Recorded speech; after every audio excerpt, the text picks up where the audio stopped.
How far, brother? I did, bro. Yeah, so it's Grammy season. Bro! And it seems like everybody's getting nominated. Bro, Africa is doing well, man. Did you get nominated? Yeah. Spoken journalism.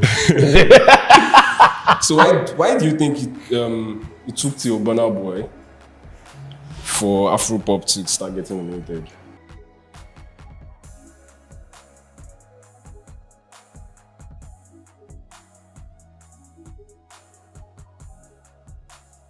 It's a myriad of reasons, but majorly because of three reasons. Number one,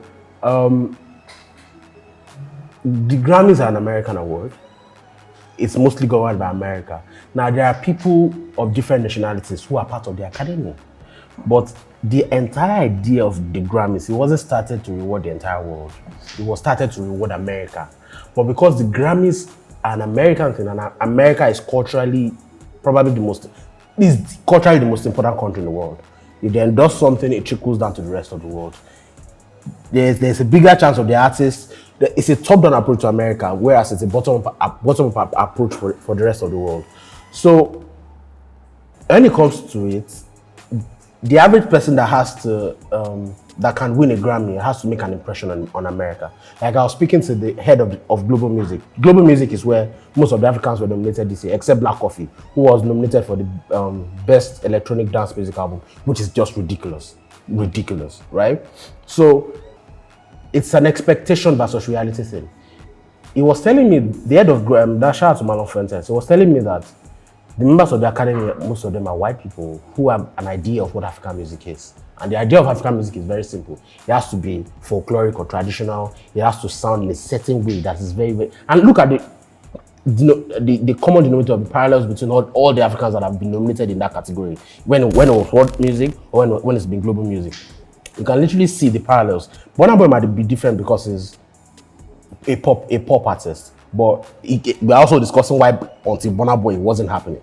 Femi Kuti, Lady Smith Blank Mambazo, the Africanism, you can feel it in the music because it aligns with what the white man wants to think about Africa.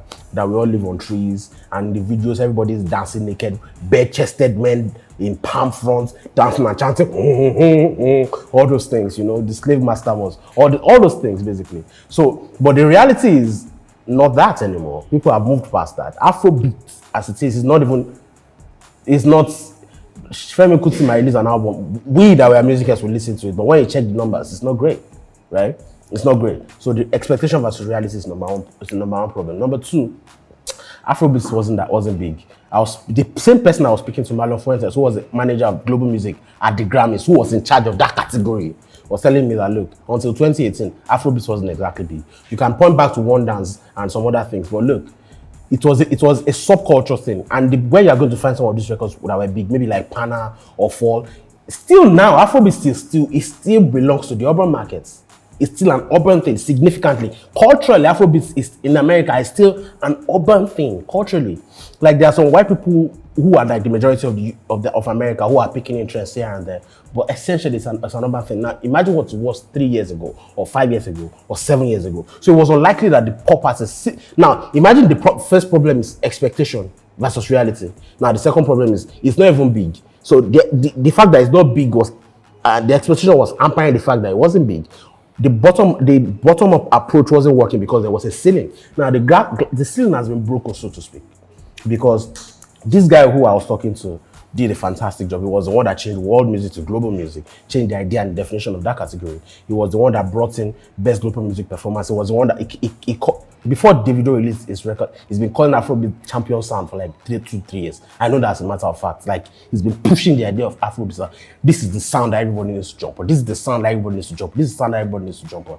So these things, the combination of these factors, they have impacted Afrobeat. And the third point is that before then, Afrobeat artists could dream about it. Nas can sing about it. Skills could say, I'm ready for a Grammy. But at the time, it was basically a pipe dream. Everybody was dreaming out loud. You didn't know what if you were going to win a Grammy. Now, make no mistake, if Nice was existing now and was signed to a foreign label, yes, it fits that template of a Grammy-winning artist. It fits the stereotype. But at the time, we were probably thinking Asha. At the time, later it became someone like maybe Brimo. And then maybe people like Yemi Alade, Niniola. But nobody saw Burna Boy come in that category. But when you look back at why Burna Boy blew up, you understand 100% why it is, why why it blew up. So, even the expectation of the African artists, African contemporary pop artists, or Nigerian contemporary pop artists was different. Like, right now, people are basically making music to win Grammys. Burna Boy made his album to win Grammys. Nigerian artists, for better or worse, they're going to be making music to win Grammys now because they want Eddies, they want Mamas. Everybody wants to be looking at what is next. I was on a panel with Nikita Kenya, Kenyan R&B artist, super talented, so about 3 or 4 days ago. And what she was saying is, look, I don't want to make music for you people in Africa anymore. I want to make music for the international market because the music I make, there's no market for it here. I can understand that. But even people that have their market here, everybody wants to make international music. People that can't make international music want to make international in the realm of Africa, continental music. So, and you can't blame artists. When you conquer one horizon, you are looking to the next thing. So, but with the exception of Wizkid, if you look at the formation of Made in Lagos, the only reason why Made in Lagos became a Grammy season favorite is because of Essence. It's because of Essence. He definitely didn't. Look at when he won for Brown Skin Girl last year, he won for a music video. Who could have thought Brown Skin Girl was going to? Maybe you could have, because Beyonce is a Grammy baby, obviously.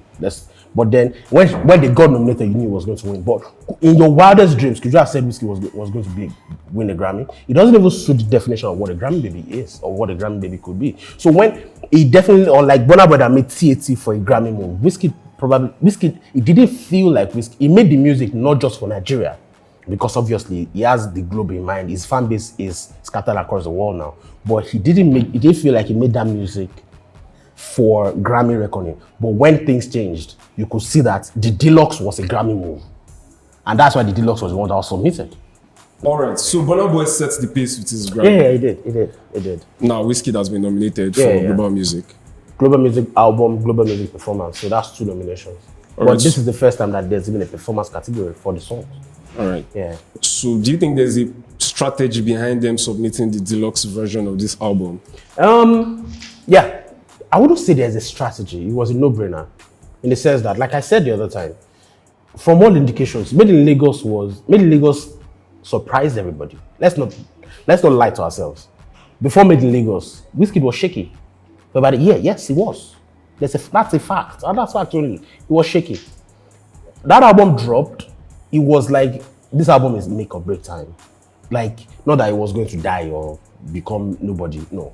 But because his entire run as an international artist needed that album to work. Do you understand? But as good as that album is, we can say that album was good from the start, but the success has blown everybody's mind, including them. The success, like the singles that they planned before, SS wasn't meant to be the big single, no. You saw that they shot a video for the record with her first. They shot the video for Ginger. The singles that they were meant to fly were True Love and I'm Blessed, the record with Demi Mali. Those were the records. But all of a sudden, SS kept getting bigger. It just kept getting bigger. So then it became a thing of, this is the record that is working. Let's put some effort behind it. That's what happened, basically. So you have to look, when this happened, it then became a thing like, oh, okay, let's try and see if we can get to Billboard Hot 100. Oh, okay, let's see top 50. Oh, let's see top 20. Oh, let's see top 10. Oh, Grammy is possible now. You get what I mean? It's not like it twice as thought that it was made for. It was a thing of, with the expectation, with the growth of the album, the expectations kept evolving and it kept changing and things kept happening. So by the time they released Essence, the version of Essence that the Americans developed in the US was the Justin Bieber version. So it makes sense. You can't, if you submit the original version of Made in Lagos, there's no Justin Bieber on there. Like I wrote in the review, like we discussed in the review for Made in Lagos, the deluxe version. It was a calculated move because number one, Wizkid had a lot of music. Wizkid always had a lot of music. He records like a madman, right? He had a lot of music. He needed to sustain his run here, a mistake that Burna Boy made, to sustain his run here, like Anoti, Steady and Move. Those records are sustaining him big time here. Burna Boy made that mistake. He didn't have those records. Then Grammy season, because he needed to re-up on that move. Guess what? They put that on the album. That album was the one that cracked the top 30 of Billboard 200. Made in Lagos didn't crack the top 50. No, it did not. So it's a no-brainer that the album that has the biggest singles or the biggest moves, get submitted. It's a no-brainer. You could see it with Doja Cat. Doja Cat submitted the deluxe of her album, Planetar. Justin Bieber submitted Triple Chuck's remix, Triple Chuck's deluxe for Justice. So you can see the parallels. It shows that these guys have thinkers behind, and it's credit to them. It was a no-brainer that they had to submit it. It was a no-brainer. They couldn't submit the original version because the trump card for Made in Lagos in Grammy reckoning is Essence remix, the Justin Bieber version. That's the trump card. You can't. There is no one or two about it. The trump card was Essence, and then Essence remix. So it makes sense that the one that had Essence remix, you put it there so that when they are deciding it, and they are not saying that, oh, this Essence now, but it's only cracked, or it didn't crack top 50. They are going to say, oh, more, this is Essence. We might be looking at our favorites like Femi Kuti and Angelique Kidjo, but this one has a top 10 record, bro. Let's move on. That's what is going to happen. So it was a calculated move, basically. That's what it was. Yeah. So Made in Lagos Deluxe. Yeah. Do you think Wizkid should have submitted for the urban R&B categories? So the urban contemporary category is now progressive, whatever that means. I think it's semantics, but who cares? The urban is elitist or separatist, or is derogatory, in the words of a lot of black executives. I don't think it is, but it's not progressive, whatever that means. But it makes sense. That's what it is now. Should Wizkid have submitted it for the R&B categories? In my opinion, I think yes, but I'm thinking from the perspective of a music head. From the perspective of the label heads, probably not. So it's a two-way thing. What is Made in Lagos? Made in Lagos has about 14 tracks, if I'm not wrong. To the average Nigerian mind, the album is an African pop album. But when you listen to it critically, you will discover two things. That album has a lot of Caribbean essence. I said it in the review for Made in Lagos. A lot of Caribbean essence. Now, the three records that, let's not forget about, a lot of Caribbean essence, but at the root of it are two things. A lot of palm wine music, a lot of high life horns, and a lot of R&B. A ton of R&B. Now, even some of the records that are calling, that have a lot of, what is the African essence? It's just drums. The identity of African music. It's not even the BPM.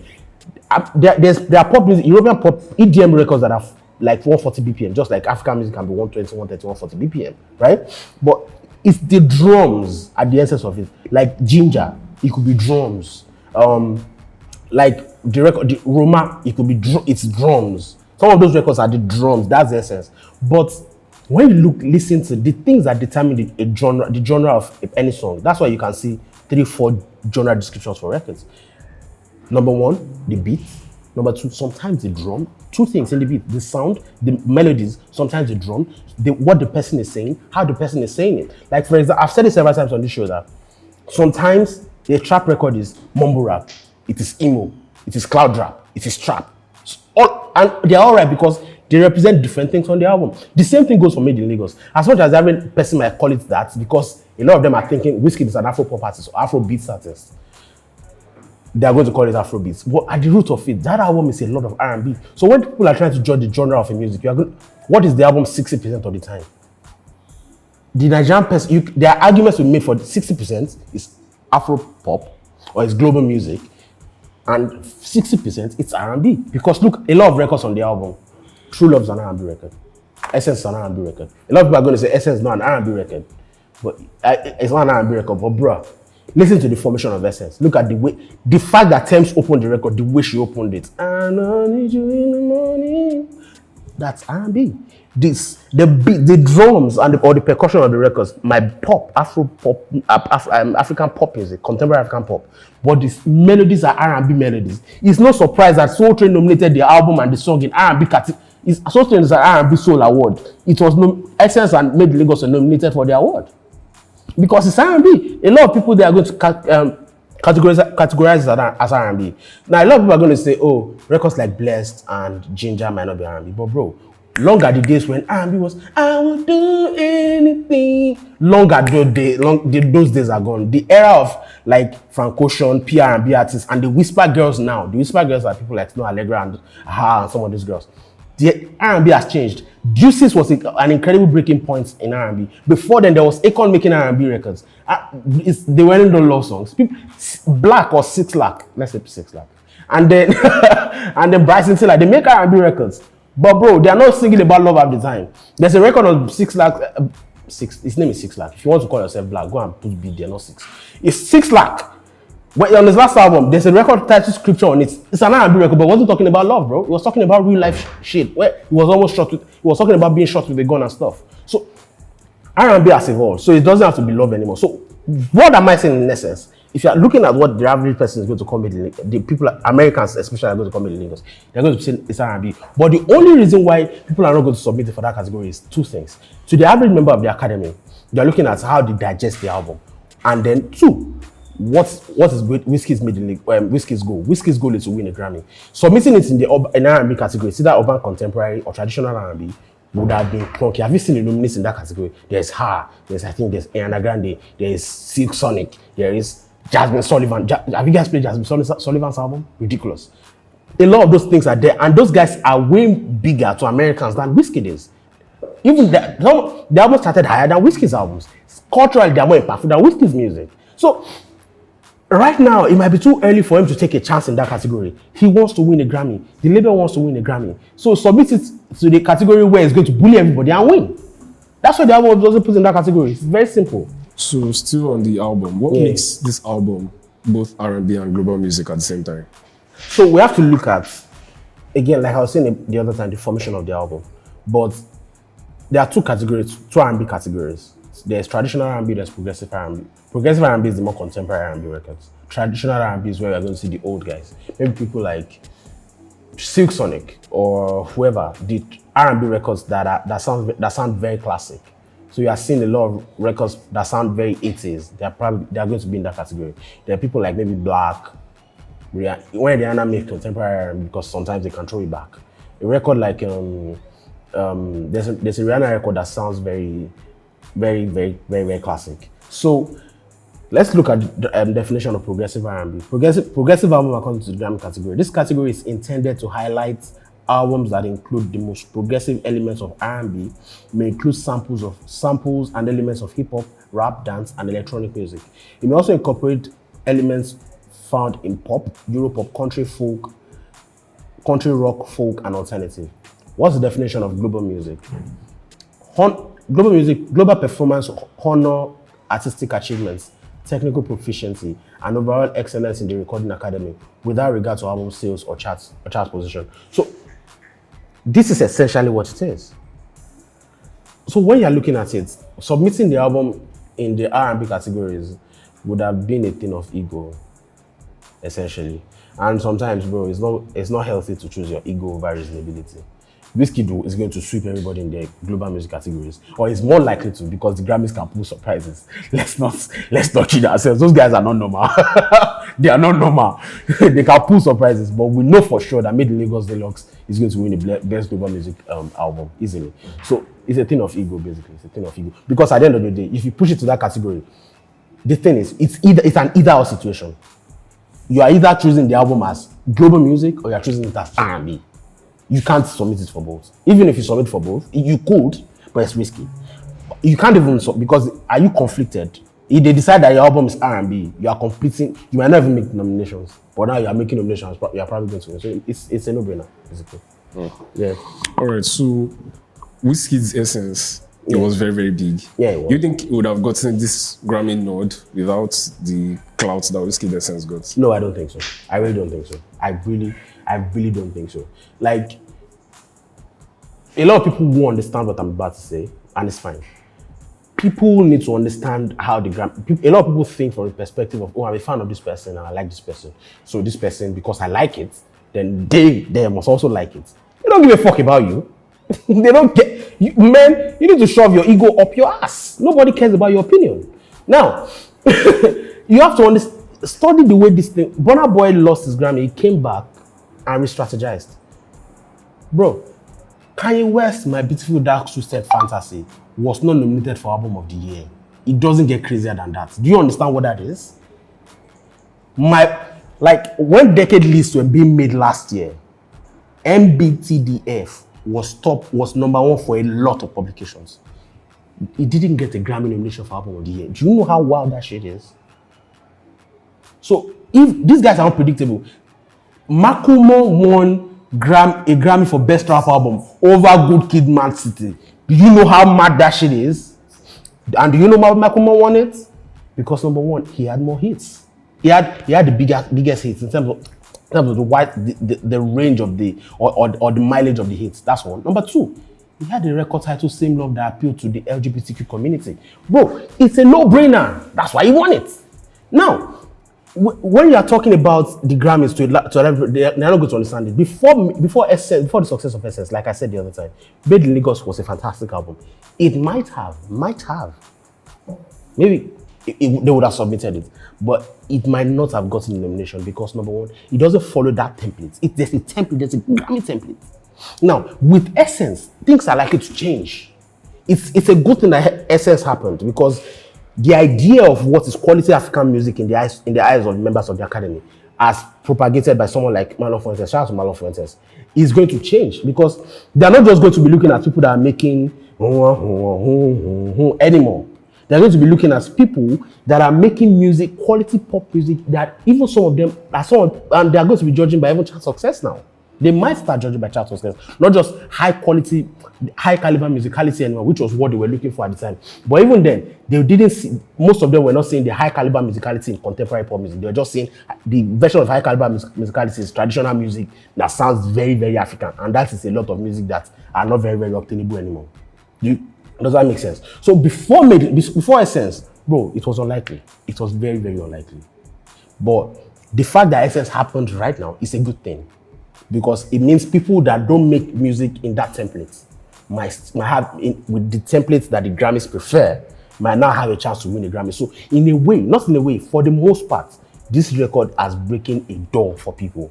But the problem is this, there are Grammy babies and then there are people who win Grammys. Drake has won Grammys. He's not a Grammy baby. Do you know who a Grammy baby is? Kendrick Lamar, Kanye West. Those are Grammy babies. Tyler, the Creator, that's a Grammy baby. He's becoming a Grammy baby. He doesn't look like he, but he's becoming a Grammy baby. Now, when conversations happen around Grammy babies, in earnest, Burna Boy is a Grammy baby. Wizkid, I am not sure yet. Because circumstances have pushed him into that place. And look at it this year. Burna Boy didn't release an album. He's getting a Grammy nomination. And guess what? The record that Burna Boy got a Grammy nomination for was not even a single. He didn't have a video. He doesn't have a video. Where I was sitting, the record I thought that was going to get the Grammy nomination was Dignity, the Angelique Kidjo record that features Yemi Alade. Because that record had the messaging, he had the sound. But guess what they went for? The record had Burna Boy on it. Now, a lot of people might argue and say that, but Angelique Kidjo is also a Grammy baby.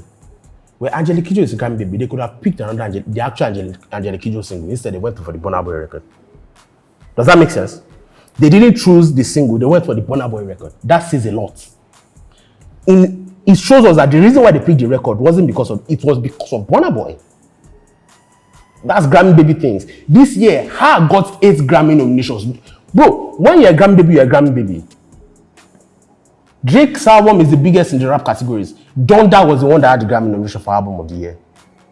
Kanye West is one of the most awarded people ever. Do you know why Brown Skin Girl won the video of the year last year? Fantastic video, but all the videos in that category were fantastic. But do you know why he won? Beyonce, bro. Bro, that's how it's going to be now. It's not a thing of good or bad, it's just a thing of favoritism. That's why Olivia Rodrigo is likely to sweep the top 4 categories, the big 4 categories this year. Billie Eilish, the album wasn't as big as her last album, but did she get nominations this year? Yes. That's how it works. Simple as ABC. Burna Boy's Grammy win. Yeah. I'm sure it affected Afrobeats. Yeah, that's some kind of positive impact. I mean, you said it earlier that the Grammys was a pipe dream for a while for Afrobeats artists. Yeah. So what do you think this node means for Afrobeats? So like I said the other time, Wizkid, Burna Boy's Grammy nomination broke the glass ceiling in terms of Afrobeats. Wizkid's Essence and Made in Lagos getting nominated, the fact that it came into reckoning is going to break the glass ceiling in terms of the format of Afrobeats records that can get nominations. Does that make sense? Like, in a way, Burna Boy's Twice as Tall, even though it was an Afro-pop album, significantly, it's tied into the formation of Grammy sentiment. It ties into the Grammy sentiment. The first single of that album was Anytime I get when I think about that, which was a horrible record. horrible. The record was just tailored for a particular purpose. It suited the white man's sentiment of Africa, and that's why the record doesn't stand. But going back to Wiz and his album, this thing is going to change a lot of things in favor of Afrobeats. But most importantly, it also shows that Africa is dominating that global music category right now, bro. There were how many nominations in that category for Africa? About 5 or 6. Album there was Angelique Kidjo, there was made in Lagos, there was Femi Kuti and Amade Kuti. And now, in the song of the year, you had Angelique Kidjo and Wizkid and Tems, right? Bro, that is crazy. Now, Amade Kuti, they're also preparing him for a Grammy baby because he's had a Grammy nomination now. It shows you that he's going to have a lot more over the years. Not because he's going to have commercial. It doesn't have to have commercial success. So the essence of Grammy babies is you don't have to have commercial success to get a nomination. You are just going to get a nomination because they like you. That's what it is. So right now, it just shows that African music is so perfectly placed. It's an amazing time to be African. The ceiling has been broken now. The ceiling of the format has been broken now. So it's all about time for a lot of people to rush in. It's so amazing. I love it. I really love it. Like, people don't have to follow a template anymore. Like, the people that follow a template will probably still have the higher chance, especially if they have commercial success. But right now, people that have commercial success that don't follow the template can now still get nominated. That's the difference now. Does that make sense? Yeah. All right, going to Burna Boy. Yeah. Burna Boy didn't drop an album this year. Yeah. You think that was intentional because of Wizkid? Absolutely, I think so. Angelique Kidjo did it for him last year as well. I was telling the person that Angelique Kidjo intentionally didn't drop because of Burna Boy last year. The person was arguing me, and I just kept quiet. Angelique Kidjo got a Grammy nomination this year, bro, for Mother Nature. Did you think she's... Bro, it's just reasonable. And I like the fact that these guys are working together. Burna Boy and Wizkid are close, and it's a good one. It's a really good one. I 100% think so, 100%. Next year, you are going to see what's going to happen to another Burna Boy album. It's just what it is. So I think so, yeah, definitely. 100%. All right. So Wizkid has gotten some nominations before prior to this, and he has even gotten an award prior to this. Yeah. Do you think he's on his Grammy baby shit? Yeah. No, I don't think so. I think he's going to win Grammys. I don't think he's a Grammy baby. I think that like I said, there are differences. There are Grammy winners and there are Grammy babies. Drake has won Grammys. He's not a Grammy baby. The track record shows it. The time that Drake has won the Grammys is where you can't deny it. You can't deny the Grammys. Like, the commercial success, cultural impact of those records are just too big. Like a hotline bling. You can't but give it to him. Or Take Care in a year where there was not a lot of competition. Right? The year that Drake dropped Scorpion, guess who won the Grammy that is? I think was it Coloring Book? Chance the Rapper, I can't remember. I think that was it. Bro, it's just what it is. Grammy babies are Grammy babies. At the end of their careers, when you calculate the Grammys that some people have won over the Grammys that the other people have won, you will see the difference. Kanye West has over how many Grammys now? 24? Beyonce is the most awarded recording artist ever, I think. Jay-Z is the most nominated artist ever. That's Grammy baby things. So I really don't think so. I think he's going to win Grammys, but I don't think he's a Grammy baby. Like I said the other time, a Grammy baby, the hallmark of a Grammy baby is without commercial success, your name is still going to be there. You don't release anything, your name is still going to be there. How didn't drop a lot of things last year? Grammy last year, Grammy nominations. This year, 8 Grammy nominations. So it's what it is. So if our popular artists are not Grammy babies, the likes of Wizkid or Olamide and these guys, who are Grammy babies? Burna Boy, one of them. But I think Angelique Kidjo is the biggest. She's been the biggest for a long time. I think Burna Boy is the new one. I think Tems is going to be a Grammy baby, 100%. She has the entire brand. She has a voice. She has a sound. They can release the music that follows that brand, 100%. She's going to be a Grammy baby. Made Kuti, going to be a Grammy baby. The problem with Niniola and Yemi Alade is that they have not released groundbreaking music yet. I think they're potential Grammy babies as well. Like, they have the brand. They have the African woman courage. Like, when they walk into a room, you take notice of them, 100%. I think Brimo, where it doesn't have the commercial success, or the agenda to push it in terms of major label. If a major label puts their money on Brimo, yeah, you can be sure that it's going to become a Grammy baby, 100%. Made Kuti, did I mention him? Yes. Bro, 100%. Made Kuti is going to be a Grammy baby. Some other people from outside Africa, outside Nigeria, that I can't, we don't know yet because right now it feels like it's Nigeria. So we might not be able to tell a lot of people yet, but over the next 5 years, you are going to see a lot of African artists. Because Nigeria is in vogue now. At some point, it's going to shift to another country or another region, and then that's what it's going to happen. For now, those are people that I can think of. All right. Yeah. Let's move to the future of African music and Grammy nominations. How do you think this Grammy chase is going to affect African music? I think it's going to. I think it's a capitalist thing. I think it's natural. Number one, nobody can keep control of where music is headed. Nobody can safeguard the evolution of music. Music is going to become whatever it's going to become. You can't. It's either you try to stay in the way and get crushed, or hitch your ride to the wagon so that can take you to the next level. That's what it is. Because if you are saying you don't want it to change, oh, these people are so trash because they are trying to change the sound to go and win Grammys, there is nothing you can do about it. People are going to do whatever the fuck they want. There's nothing you can do. It's just a thing of and going forward, Afrobeat is going to be very, very diluted, incredibly diluted from all sounds, from all angles. We're going to see a lot of efforts from people in the sense that they want to win Grammy, so the music is going to be watered down and maybe not recognizable long term. Like the Afrobeat, the essence is going to get way more and more diluted. That's not a bad thing. It's just what it is. And I think that it's going to help African artists. A lot of African artists are going to get Grammy nominations. Like I've said severally on the show, the Grammys are an avenue for people to discover music. For example, I discovered Tinariwen through the Grammys in 2011. That's where I discovered Tinariwen in my life. I discovered Planet Drum through the Grammys. I've discovered tons of artists through the Grammys. Esperanza Spalding, I discovered that music through the Grammys. So it's a lot of things for people. So I think it's going to help. But it's going to level the playing field for a lot of people. Major label influence in terms of signing African artists and putting money in terms of behind African artists because they want the prestige of Grammys and commercial success, potential commercial success that it could bring. African artists are going to benefit from that as well. So that's what I think. Do you think we are going to get an Afrobeats category though? Yeah, but K-pop BTS have had like 4 number ones this year or 5. They don't have a K-pop category yet, bro. They are broken through to the pop category, however, but they don't have the category yet. However, I think it might happen at the same time in the sense of Afrobeats and K-pop getting the categories at the same time. It doesn't mean we're on the same level.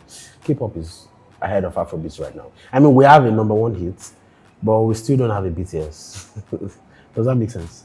We don't have a BTS. We have Love Vanity, but we don't have a BTS. You know what I mean by that. So I think, like the guy that I've mentioned his name several times on the show, my love for instance, you have to pitch. It's not just the CEO of the Grammys who just wake up one day and say, this year want to create an Afrobeat category. No. What's going to happen is someone has to pitch, they have to lobby, and then it's going to happen. But it's a no-brainer. Within the next 5 years, 100% it's going to happen. Just like reggae has a category now, where dancehall artists fits into. Like they have expanded the categories for Latin pop. They haven't changed the names of certain categories in Latin pop categories. So I think Afro pop is going to happen. It's going to be one Afrobeat category, maybe 1 first, and then maybe like it's going to expand to 3, 4 over time.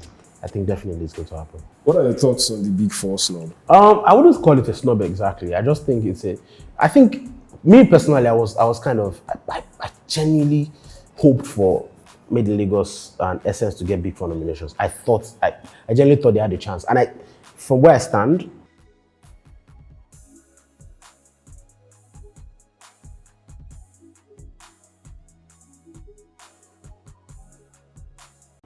as I'm looking at it, they were in consideration, but it's just a number 1. Afrobeat is not that big yet. And that leads me to the next conversation, the next point, which is the competition was just too stiff, bro. Have you seen the nominations this year? Album of the Year, Song of the Year, Record of the Year. Bro, even though they expanded it to 10, the competition was still stiff. It was a lot. So the fact that we're even dreaming of the Big 4 categories, is a good thing. The Big 4 categories: Album of the Year, Record of the Year, Song of the Year, and Best New Artist. Wizkid is obviously not going to get Best New Artist. He's had the number 1 single in 2016. Come on, bro. So the other 3 categories, eventually it's going to happen. If it's a no-brainer, it's an inevitability, it's going to happen. But not now. as things stand. But it looks good for African music. And that's and then I would like to commend Black Coffee. So, but we are not talking about African artists and global music anymore. Although his music is electronic and dance music, it's EDM, but it had a lot of African essence in the music. So it was amazing. I don't think people recognize what it is for someone to get nominated in the dance music category. His album, an African album, got nominated in the dance music category. That's a lot, man. That's a lot. Shout out to Black Coffee. That's facts only.